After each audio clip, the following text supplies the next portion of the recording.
You spoke about how acid was used in the 60s. What about entheogens in ayahuasca and DMT? I personally don't like the term entheogens. What is that again? Entheogen.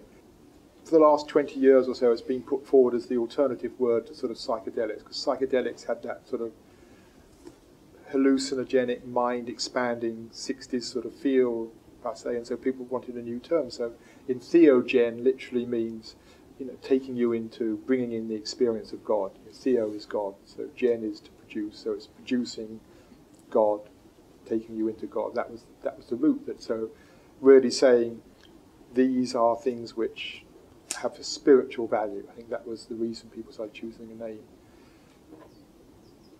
I actually don't think they do that. They can be incredible value psychologically in terms of one's own inner exploration of oneself. And I think that there's a lot of value there for people in terms of what they can discover about themselves, stuff that isn't coming through into consciousness, powerful insights, which I know have really affected many people's lives. And we can label that as God because it has that spiritual theme. But for me, the divine is something else, which they may very occasionally touch into.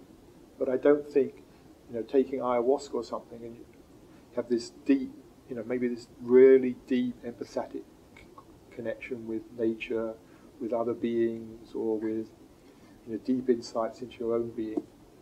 That's all valid. So the question is, what is God? I mean, that's really the question that comes up. What is God? For me, God comes back to what we were talking about yesterday, that awareness, consciousness, that is what is the universal essence of everything, is being aware. And when we drop into that, the qualities that we feel are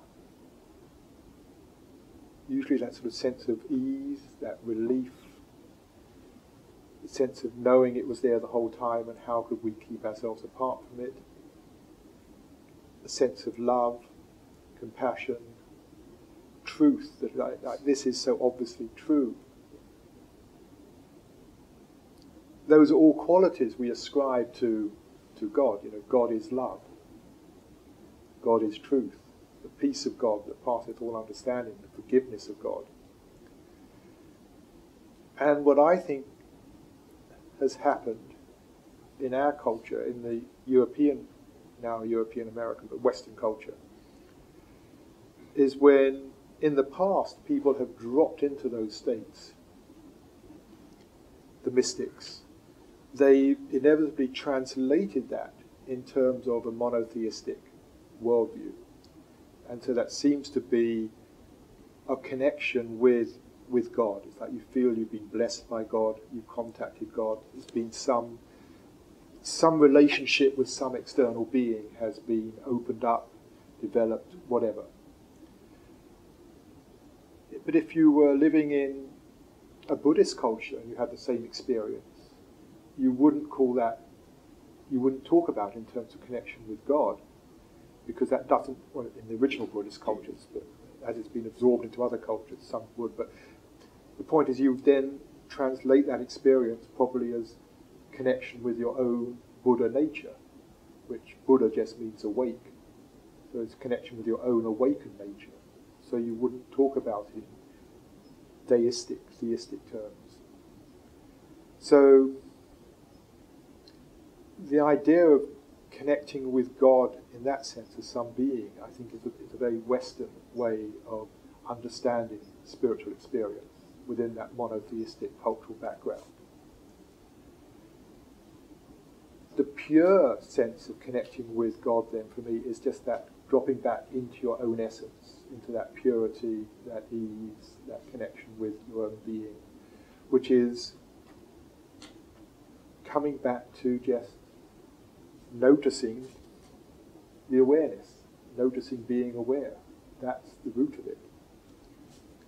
And that is the awareness that is always there, beyond any experience, that awareness that's always there, which we don't notice because we notice the experience. We're caught up in the experience, the thinking, what's going on.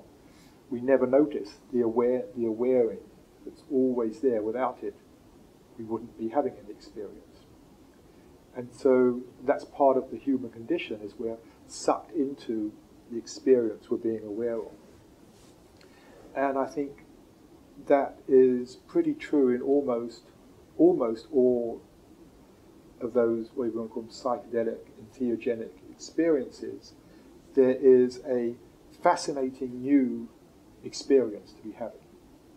And maybe some deep, profound insights into the nature of the cosmos, into yourself, whatever it is, connection with nature, numerous sorts of experiences which are, yes, they're spiritual, and there's a truth to them, but for me, there's still content to them.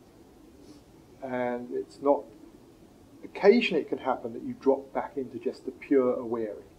That can be there. They can open up to that the mind just drops out completely. You just stop, the ego dissolves, and there's just that pure awaring. But that can happen, but that's not actually what most people are going for. They're looking for the insights, the powerful experiences, whatever it is, which is just another content of experience. That's why, I say I think the word entheogen is actually misleading. It's because it's again focusing as like, if you have this experience, you're connecting with the divine. Whereas really connecting with the divine is noticing the awaring that is always there beyond experience.